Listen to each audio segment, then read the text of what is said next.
prima pressione è che comunque noi eravamo lì in campo e è arrivata questa palla, io ho sentito un fischio però lì per lì, non è che ci fai caso, a volte arrivano anche da fuori, ho pensato a concludere l'azione, poi abbiamo visto che l'arbitro aveva fischiato alla fine, però diciamo che si è anche parlato troppo, andiamo avanti. Sicuramente il primo tempo soprattutto era un po' difficile giocare, però come dicevo prima ormai siamo già proiettati per la prossima partita e non vogliamo fare polemiche, va bene così. Diciamo che dispiace soprattutto per i punti persi, però noi abbiamo la consapevolezza di aver lavorato bene e stiamo bene.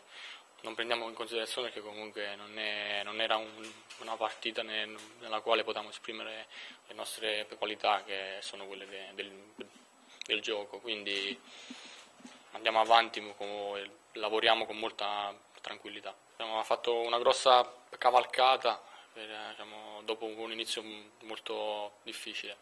È una buona squadra come lo sono quasi tutte in B. Dopo questa lunga sosta magari ci sono stati dei risultati, forse qualcuno che non ci si aspettava, però dobbiamo stare sempre sul pezzo. Diciamo che visto le condizioni del campo e come sarà stata la partita, non pensavo neanche di arrivare comunque alla fine abbastanza bene. La tenuta c'è, purtroppo è stata una partita un po' particolare. Non facevo 90 minuti proprio, secondo me, dall'ultima di Crotone l'anno scorso, quindi era più di un anno.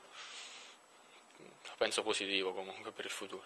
Siamo purtroppo in quel reparto, adesso c'è un po' di difficoltà, però come abbiamo dimostrato comunque anche altre volte in altri reparti e tutto, i sostituti non si è sempre fatto bene, speriamo che vada così anche questa volta.